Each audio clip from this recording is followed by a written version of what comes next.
Hello students, आज हम लोग देखेंगे क्या कि पॉलिनोमियल के अंदर क्या कंडीशन होता है। मतलब कि कोई भी टर्म अगर लिखा हुआ है, कोई भी अलजेब्रिक एक्सप्रेशन अगर लिखा हुआ है तो वो पॉलिनोमियल है या नहीं है, उसके लिए क्या कंडीशन है वो हो सकते हैं। ठीक है, तो हम लोग पहले देखते हैं क्या कोई सा भी अगर एक्सप्रेशन अगर लिखा हो, कोई सा भी टर्म्स अगर लिखा हुआ है, ठीक है, जैसे कि अगर लिखा हुआ है x⁴ + 5, ठीक है, और एक और आपका दूसरा लिखा हुआ है x² + 2x, और एक आपका थर्ड लिखा हुआ है √x + 2। इस तरीके का कंडीशन है। ठीक है, तो अब आप लोगों को पहचाना क्या कि कोई पॉलिनोमियल है या नहीं, किस तरीके से हम लोग पहचान सकते हैं। तो हम लोग डायरेक्ट जो है वो देखेंगे वेरिएबल को। ठीक है, तो वेरिएबल का फॉर्म किस तरीके का होना चाहिए, तो वेरिएबल का फॉर्म ये होना चाहिए कि वेरिएबल जो है वो कभी भी नेगेटिव पावर फॉर्म में नहीं होना चाहिए। नेगेटिव पावर फॉर्म में नहीं होना चाहिए मतलब क्या है कि अगर x लिखा हुआ है, अगर कोई वेरिएबल लिखा हुआ है तो इस वेरिएबल पे जो है ये नेगेटिव पावर फॉर्म नहीं होना चाहिए। अगर इस तरीके से है तो ये पॉलिनोमियल नहीं होगा, नो, पॉलिनोमियल नहीं होगा। ठीक है, इस तरीके से कंडीशन रहता है। और अगर किसी वेरिएबल के ऊपर अगर इस तरीके से फ्रैक्शन में अगर लिखा हुआ है, ठीक है, तो अगर फ्रैक्शन फॉर्म में भी अगर लिखा हुआ है तो वो भी पॉलिनोमियल आपका नहीं होगा। तो इसके लिए कंडीशन नंबर 1 क्या है, तो कंडीशन नंबर 1 है कि पावर जो है, पावर कभी भी नेगेटिव फॉर्म में नहीं रहनी चाहिए। उसके बाद आपका है क्या कि नेक्स्ट वाला ये है आपका कि पावर जो है वो कभी भी फ्रैक्शन फॉर्म में नहीं होनी चाहिए। और दूसरा क्या है, तो कभी भी जो वेरिएबल है, ठीक है, तो वेरिएबल कभी अंडर रूट वाले फॉर्म में नहीं होनी चाहिए। अगर ये 3 कंडीशन है वेरिएबल पे, ठीक है, तो वेरिएबल पे अगर ये 3 तरीके का कंडीशन अगर आपका है तो वहां पर वो पॉलिनोमियल नहीं हो। ठीक है, अब इसके बाद हम लोग नेक्स्ट टॉपिक देखते हैं क्या है। नेक्स्ट टॉपिक आपका आता है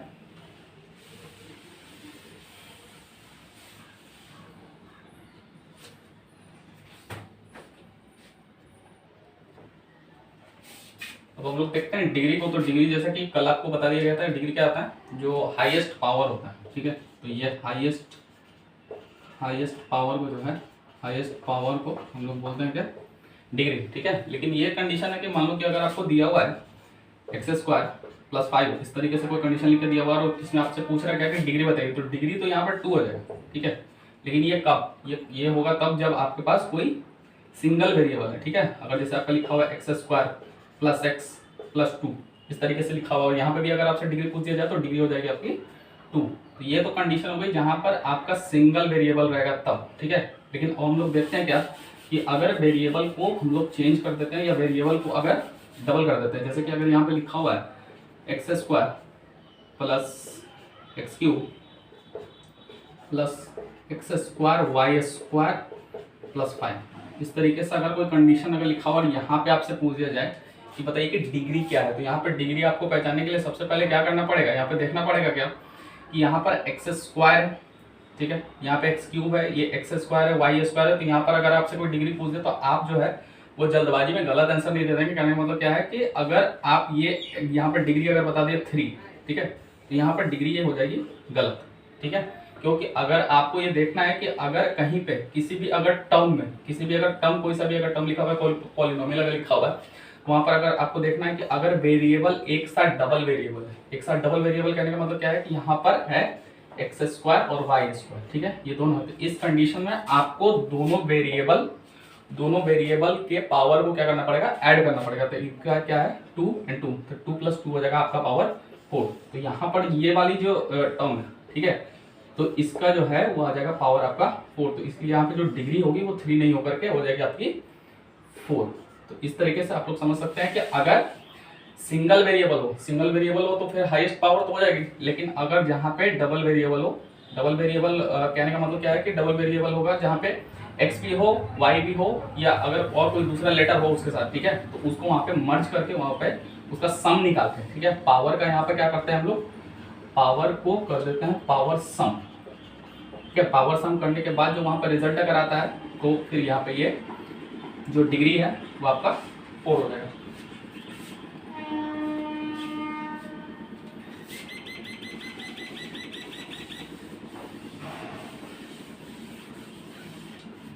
अब हम लोग यहाँ पे देखते हैं क्या, डिवीजन। अब यहाँ पर जो सबसे इम्पोर्टेंट एक टॉपिक आता है पॉलिनोमियल के अंदर, वो आता है आपका डिवीजन का। ठीक है, डिवीजन आपको क्लास 9 और क्लास 10 दोनों में ही काम आता है। तो अभी आप लोग देखोगे क्या डिवीजन जो है वो लॉन्ग डिवीजन मेथड कैसे हम लोग करते हैं इसमें।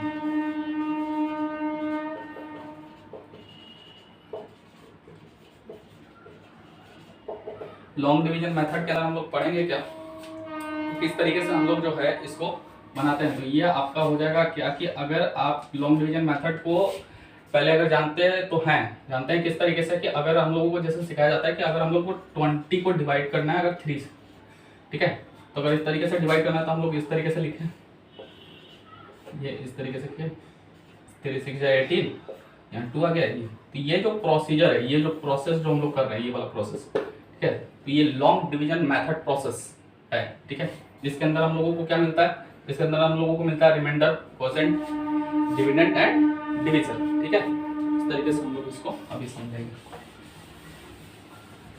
तो एक एग्जांपल के थ्रू जो है हम लोग इसको जरा समझते हैं। तो एक एग्जांपल है आपका 3x² plus 4x plus 1, 4x plus 1, और इसको आपको डिवाइड देना है x प्लस 1 से, ठीक है। तो x प्लस 1 से अब आपको इसको डिवाइड देना है।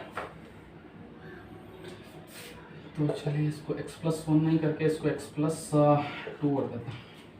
तो x प्लस 2 से डिवाइड करने के लिए इस तरीके से पहले आपको जो है इसको लिखना पड़ेगा 3x² प्लस 4x प्लस 1। इस तरीके से इसको अब हम लोग डिवाइड देंगे। तो डिवाइड देने के लिए आपको सबसे पहले क्या देखना पड़ेगा, डिवाइड देने के लिए आपको सबसे पहले देखना पड़ेगा यहाँ पे क्या, कि जो फर्स्ट टर्म यानी कि 3x², उसको यहाँ पे आपको कट करना है। तो इसके लिए आपको इस वाले नंबर यानी कि जो वेरिएबल जो x, उस x को ऐसे किसी नंबर के साथ या वेरिएबल के साथ मल्टीप्लाई करना पड़ेगा, जिसके हेल्प के थ्रू हम लोगों को क्या मिल जाए, 3x² मिल जाए। तो हम लोग यहाँ पे देखते हैं सिंपल क्या, कि अगर हम लोग x को मल्टीप्लाई कर दें, अगर x² चाहिए तो x से तो करना ही पड़ेगा मल्टीप्लाई, और यहाँ पे 3 भी चाहिए तो आपको यहाँ पे 3 से करना पड़ेगा। तो यहाँ पे अगर इसको अब मल्टीप्लाई करेंगे आपस में तो क्या मिल जाएगा, 3 और x और स्क्वायर। तो इस तरीके से आप लोग इसको साइड में भी कहीं कैलकुलेट करके और स्टार्टिंग में वैसे कर सकते हो। तो यहाँ पे हम लोग देखते हैं क्या, यहाँ पे लगा देंगे 3x,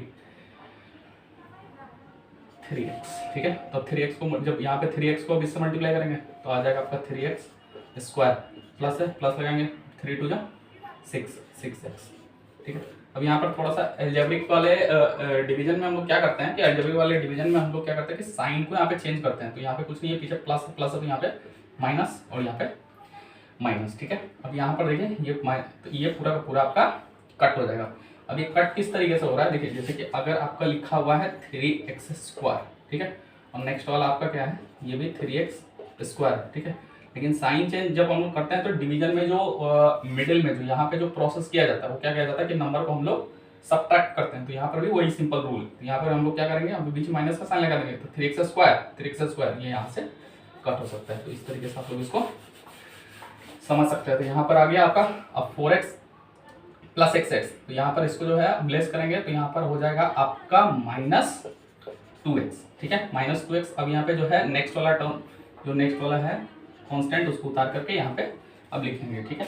अब यहाँ पर आपका आता है x और यहाँ पर है 2x, ठीक है। तो x तो आपके पास पहले से अवेलेबल है, इसके साथ तो हम लोग कर सकते हैं। तो हम लोग रिक्वायरमेंट क्या है, तो सिर्फ 2, तो यहाँ पे -2 के साथ करेंगे और हम लोग मल्टीप्लाई। तो 2 को -2 को मल्टीप्लाई करेंगे x के साथ, आ जाएगा आपका -2x और प्लस और माइनस, तो प्लस माइनस माइनस होगा, मल्टीप्लाई करेंगे तो 2 2 हो जाएगा आपका 4, इस तरीके से। और यहाँ पे हो जाएगा प्लस, यहाँ पे माइनस, यहाँ पे हो जाएगा आपका प्लस, ठीक है। इस तरीके से इसको कर सकते हैं। और यहाँ पर ये देखिए कि अगर इसको अगर आपको सॉल्व करना अगर अभी नहीं आ रहा है, ठीक है, तो आप इसको कहीं से साइड में भी सॉल्व करके देख सकते हैं। जैसे कि अगर -2 है, ठीक है, और नीचे वाला भी आपके पास -2 में ही है, और डिवीजन में जो हम लोग मिडिल में जो कैलकुलेशन करते हैं वो माइनस का करते हैं। तो यहाँ से तो ये दोनों साइन चेंज होकर प्लस हो जाएगा, तो माइनस और प्लस कट होकर माइनस हो सकता है, ठीक है। इस तरीके से हम लोग यहाँ पे इसको काट सकते हैं, ठीक है। काटने के बाद अब यहाँ पर क्या है, +1 और यहाँ पे भी है प्लस, ठीक है। तो यहाँ पर हो जाएगा आपका +5। इस तरीके से आप लोग इसको आसानी से सॉल्व कर सकते हैं। अब यहाँ पर क्या है कि हम लोगों को पहले जो है ना, एक जब डिवाइड बनाते हैं तो डिवाइड को चेक करने के लिए, जैसे डिवाइड ये तो बन गए, ठीक है, लेकिन अब चेक कैसे करेंगे कि मतलब सही है या गलत है, उसके लिए हम लोग जो है एक फॉर्मूला क्या लगाते हैं, dividend. Dividend is equal to होता है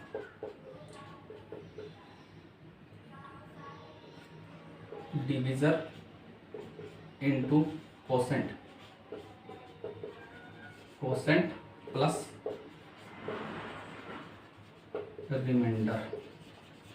ठीक है, ये एक फॉर्मूला है जो आपको शायद मालूम होगा, ठीक है, ये आप मालूम होगा शायद। तो इस तरीके से हम लोग क्या कर सकते हैं, ये इसका यूटिलाइज कब किया जाता है, तो इसका यूटिलाइज हम लोग करते हैं क्या कि जब डिवाइड को, ठीक है, जब डिवाइड को हम लोग चेक करते हैं, ठीक है, मान लो कि ये वाला डिवाइड आपका बन गया, ठीक है, लेकिन एग्जाम में अगर कभी क्वेश्चन आ जाए कि do the division and check your answer, ठीक है, तो इसके थ्रू आप लोग जो है उसको चेक कर सकते हो। तो डिविडेंड वाला पार्ट कौन सा होता है, तो डिविडेंड वाला पार्ट हम लोग समझ लेते हैं कि डिविडेंड वाला पार्ट ये जो मिडिल वाला जो पार्ट होता है, जो मिडिल वाला पार्ट होगा, इसको हम लोग क्या बोलते हैं, इसको हम लोग बोलते हैं डिविडेंड। ठीक है, डिविडेंड इसको बोलते हैं। ये जो आपका साइड में, राइट साइड में जो कॉर्नर पे रहता है वो आपका हो जाता है कोसेंट। ठीक है, ये वाला आपका जो पार्ट है ये हो जाता है आपका डिविजर। ठीक है, और यहाँ जो नीचे जो आपका फंसता है ये फंसता है आपका रिमाइंडर।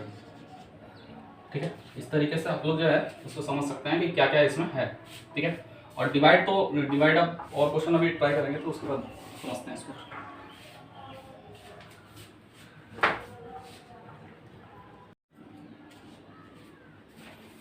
अब फैक्टर थ्योरम में जो है हम लोग एक और एग्जांपल देखते हैं, एक और एग्जांपल को सॉल्व करने की कोशिश करते हैं। यहाँ पर देखिए ये 2x² - 5x - 1 को आपको डिवाइड करना है x - 3 से with the help of factor theorem. ठीक है, फैक्टर थ्योरम के अंदर हम लोग पहले देखते हैं किस, तो x - 3 = 0, x = 3, ये आपका आ गया। अब हम लोग यहाँ पे देखते हैं कि px जो है वो क्या है, तो px जो है आपका वो है आपका गिवन पॉलिनोमियल जो है वो होता है -5x - 1, इस तरीके से हो गया।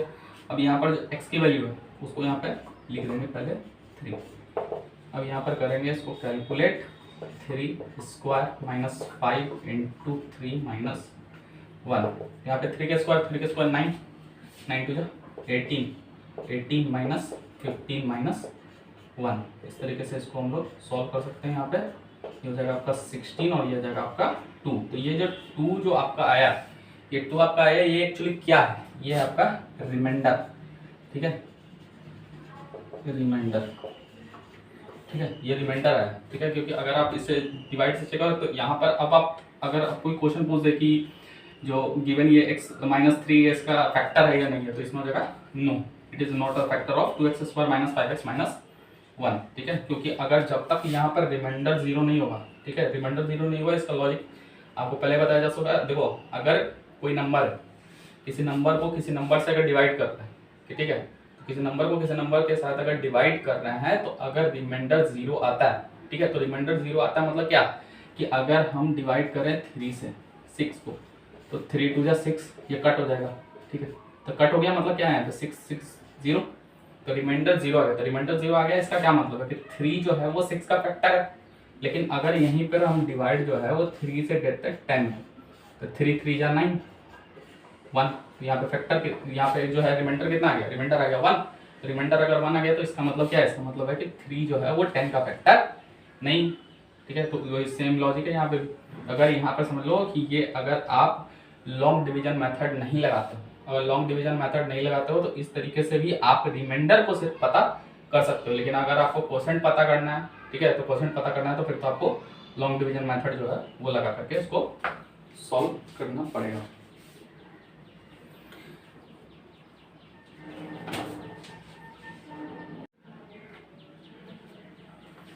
अब हम लोग यहाँ नेक्स्ट टॉपिक देखते हैं। नेक्स्ट टॉपिक है आपका फैक्टराइजेशन ऑफ पॉलिनोमियल। ठीक है, यानी कि आपको पॉलिनोमियल को सॉल्व करने के लिए, ठीक है, तो पॉलिनोमियल को सॉल्व करने के लिए आप उसको फैक्टराइजेशन मेथड से भी सॉल्व कर सकते हैं। जैसे अभी हम लोग एग्जांपल से देखेंगे, जब 12x² है, 12x² - 7x + 1 - 7x + 1, ठीक है, तो आप लोग को जो है ये प्रोसेस से सॉल्व करना है फैक्टराइजेशन मेथड से। ठीक है, तो फैक्टराइजेशन मेथड को और अच्छे से समझने के लिए, ठीक है, आप लोगों को एक चीज़ इसमें समझना पड़ेगा क्या, इस कैसे बनाते हैं इसमें। ठीक है, तो आपको इसके लिए क्या करना पड़ेगा, तो इसमें जो है आपको जो मिडिल टर्म को स्प्लिट करना पड़ता है। ठीक है, मिडिल टर्म को स्प्लिट करने का मतलब क्या है, ये जो मिडिल वाला आपका टर्म होगा, ठीक है, जैसे आपका लिखा हुआ है 7x, ठीक है, तो 7x को आपको स्प्लिट करना पड़ेगा, मतलब तोड़ना पड़ेगा। इसको तोड़ना पड़ेगा कितने पार्ट में, 2 पार्ट में तोड़ना पड़ता है, ठीक है।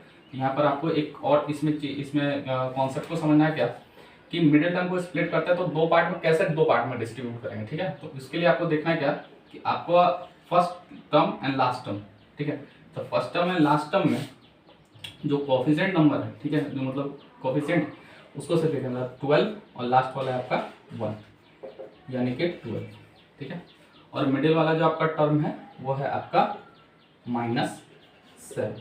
अब इसका क्या मतलब है, इसका मतलब ये है कि एडिशन या सब्ट्रैक्शन, ठीक है, एडिशन या सब्ट्रैक्शन करने पर आना चाहिए आपका मिडिल टर्म, ठीक है। सब्ट्रैक्शन या एडिशन करने पर आना चाहिए आपका मिडिल टर्म, और मल्टीप्लाई करने पर, फर्स्ट एंड लास्ट मल्टीप्लाई करने पर आना चाहिए आपका कौन सा, जो दोनों मल्टीप्लाई करने पर आया, यानी कि फर्स्ट एंड लास्ट का जितना भी मल्टीप्लाई करके आया है वो आना चाहिए आपके मिडिल पर। यानी कि आपको जो है 7x को 2 ऐसे पार्ट में ब्रेक करना है, ठीक है, 2 ऐसे पार्ट में ब्रेक करना है जिसको माइनस या प्लस करने पर आए -7x, और मल्टीप्लाई करने पर फर्स्ट एंड लास्ट टर्म के मल्टीप्लीकेशन के इक्वल, ठीक है। तो मल्टीप्लाई के इक्वल कितना आपका 12, और आपका जो मिडिल वाला टर्म है वो आपका है -7, ठीक है। तो इसको आप लोग सॉल्व करेंगे कैसे, तो 12x² हो गया, यहाँ पर आप लोग लिख सकते हैं -4x एंड -3x + 1, ठीक है। अब आप लोग यहाँ सोच रहे होंगे ये मतलब किस तरीके से यहाँ पे 4 और 3 कैसे आ गए, ठीक है। तो यहाँ पर आप लोग देखो, अगर स्टार्टिंग में हो,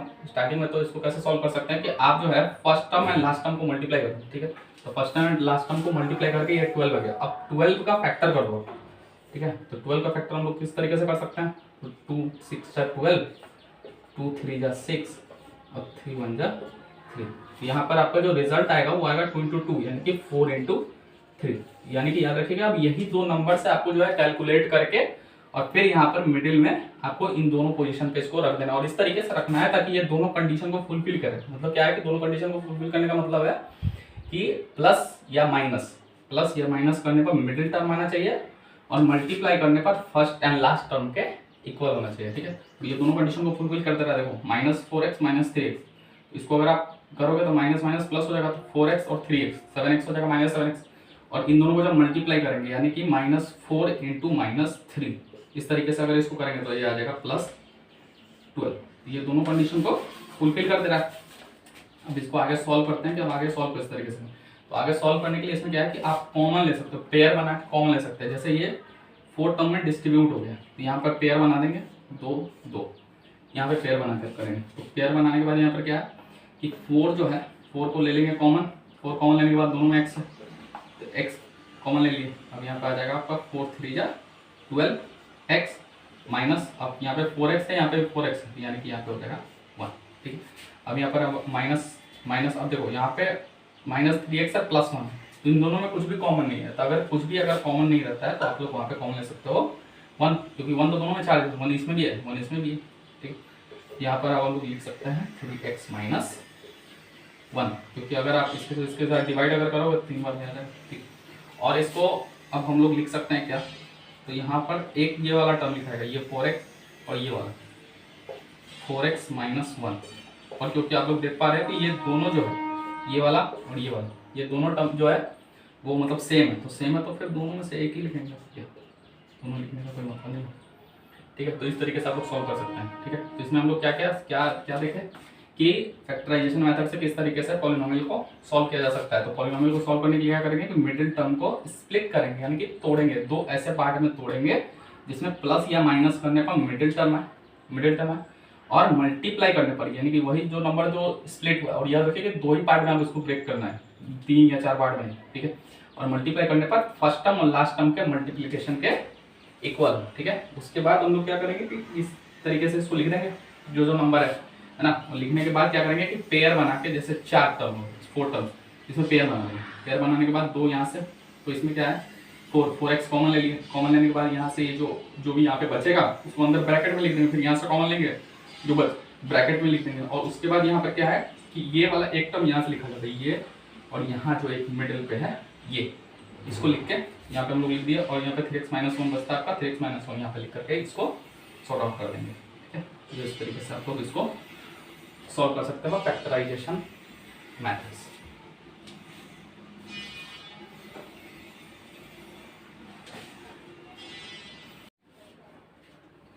अब हम लोग यहाँ नेक्स्ट टॉपिक देखते हैं पॉलिनोमियल के अंदर क्या है, zeros of polynomial. Zeros of polynomial को पहले समझते हैं कि जीरोज ऑफ पॉलिनोमियल का मतलब क्या है। जीरोज ऑफ पॉलिनोमियल का मतलब क्या हो गया कि वेरिएबल की ऐसी वैल्यू, ठीक है, वेरिएबल यानी कि वेरिएबल का मतलब क्या हो गया, एक्स वाई जेड कुछ भी कोई लेटर, ठीक है, वेरिएबल की ऐसी वैल्यू जिसको पॉलिनोमियल में पुट करने के बाद जो पॉलिनोमियल है वो जीरो के इक्वल हो जाए, ठीक है। इसको और अच्छे से समझने के लिए अभी हम लोग यहाँ पर एक एग्जांपल या एक क्वेश्चन के थ्रू इसको समझ सकते हैं। तो ये क्या है, 5x+2, ठीक है, तो 5x+2, ठीक है। अब यहाँ पर आपको दिया हुआ है क्या कि x+2 से इसको आपको चेक करना, ठीक है, x+2। तो x+2 आपको कहा गया कि x+2 जो है जीरोज है या नहीं है, इसका क्या। तो पहले इसको जरा चेक करते हैं। तो चेक करने का प्रोसीजर इसका क्या है, यहाँ पर जो आपको गिवन है x+2 इज इक्वल टू 0, ठीक है, x इक्वल टू -2, तो -2 यानी कि x की जो वैल्यू है वो आ गई आपकी 2। अगर x का वैल्यू अगर 2 आ गया, यहाँ पर हम लोग देखते हैं कि px कितना है। तो px जो है आपका है 5x+2, तो 5x+2 है। अब यहाँ पर x के जो वैल्यू आया है वो आया है -2, ठीक है, तो -2 अगर यहाँ पे आ गया तो अब यहाँ पे पुट करेंगे वैल्यू -2 + 2, ठीक है। यहाँ पर अगर इसको मल्टीप्लाई करेंगे तो हो जाएगा ये -10 + 2, ये हो जाएगा आपका -8, ठीक है। तो -8 आ गया, तो यानी कि -8 आने का इसमें मतलब क्या है कि अब आपसे पूछा जाएगा कि जीरोज है या नहीं है। तो ये देखिए, अगर आपका ये -8 आ गया तो -8 आने का मतलब ये हो गया कि आपका जो पॉलिनोमियल है वो जीरो के इक्वल नहीं हुआ। तो अगर जीरो के इक्वल नहीं हुआ तो ये x+2 जो है ये पॉलिनोमियल का जीरोज नहीं होगा। तो इसका आंसर हो जाएगा no, x+2 is not a zeros of 5x+2। क्या हम लोग यहाँ से बोल सकते हैं कि value of x which we obtained is -2 and -2 is not a zeros of 5x+2। तो अब यहाँ पर सवाल आता है क्या कि किस तरीके से और जो है इसको हम लोग सॉल्व कर सकते हैं, ठीक है। तो वो देखते हैं।